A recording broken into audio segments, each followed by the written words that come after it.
प्रयागराज में सनातन का सबसे बड़ा उत्सव शुरू होने वाला है, लेकिन आस्था के इस पावन आयोजन पर सियासी फसाद भी तेज हो गया है।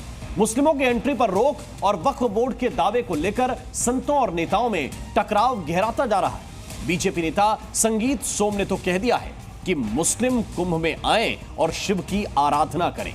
अखिलेश यादव ने भी महाकुंभ में पाप वाला बयान देकर संग्राम छेड़ दिया है। प्रयागराज में सनातन का सबसे बड़ा मेला लगने वाला है।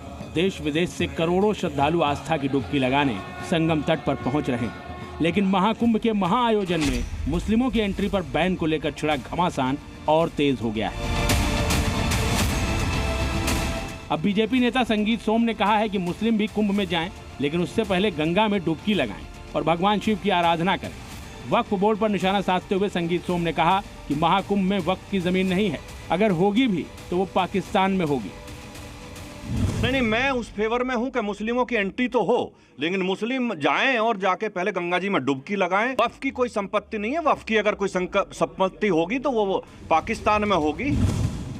महाकुंभ में मुस्लिमों की एंट्री पर जारी घमासान में मशहूर शायर मुनव्वर राणा की बेटी सुमैया राणा की भी एंट्री हो गई है। उन्होंने बीजेपी पर नफरत की सियासत का आरोप लगाते हुए महाकुंभ आयोजन पर सवाल उठाया है। सुमैया का आरोप है कि बीजेपी मुसलमानों से मुक्त कुंभ बनाना चाह रही है। हमारे समय में जब समाजवादी पार्टी की सरकार थी और आजम खान साहब उसके जिम्मेदार थे, एक बड़ा और बहुत सफल कुंभ हुआ था और हमने उस कुंभ को सफल बनाने में कहीं पे नफरत का इस्तेमाल नहीं किया था। लेकिन भारतीय जनता पार्टी क्योंकि नफरत के आधार पर ही खड़ी हुई है, तो वो इस तरीके की बातें करके सिर्फ लोगों के बीच खाई बढ़ाने की कोशिश कर रही है। इसी बीच समाजवादी पार्टी के अध्यक्ष अखिलेश यादव के भी एक बयान ने घमासान बढ़ा दिया है। जिस राज्य में सबसे बड़ा धार्मिक आयोजन महाकुंभ होने जा रहा है, उसी राज्य में विपक्ष के सबसे बड़े नेता ने कहा है कि जो लोग पाप करते हैं वो अपने पाप धोने के लिए महाकुंभ जाते हैं। कुंभ में जाने की जो परंपरा है वो कई मायनों में कई तरीके से परंपराएं हैं। कुछ लोग गंगा स्नान इसलिए करने जाते हैं पुण्य के लिए, कुछ दान के लिए जाते हैं, और कुछ लोग जो पाप करते हैं अपने पाप धोने जाते हैं। तो हम लोग पुण्य के लिए जाएंगे और दान के लिए जाएंगे। आपको याद होगा, इससे पहले आजाद समाज पार्टी के सांसद चंद्रशेखर ने भी पाप वाला बयान दिया था, जिसके बाद संत समाज उन पर भड़क उठा था। किसी को पाप धोने हैं, किसी ने पाप किया वो चला जाए। कोई बताता जो पाप करता है, आपने कोई भी पाप किया तो आप बता दो किसी को कि आपने पाप किए।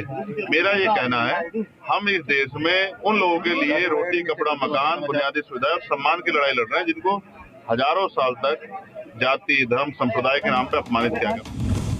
दरअसल भारतीय अखाड़ा परिषद ये प्रस्ताव पास कर चुका है कि महाकुंभ मेले में सिर्फ सनातनियों को ही एंट्री मिलेगी, जिसके बाद से इस पर संतों और मौलानाओं में टकराव बढ़ता जा रहा है और अब तो इस मुद्दे पर सियासत भी खूब हो रही है। लेकिन विवाद के बावजूद संगम पर आस्था का उत्साह चरम पर है। लाखों श्रद्धालु संगम की निर्मल धारा में डुबकी लगाने के लिए आतुर हैं। साधु संतों के अखाड़े और अमृत स्नान की तैयारियों ने माहौल को पूरी तरह से आध्यात्मिक बना दिया है। ब्यूरो रिपोर्ट, जी मीडिया।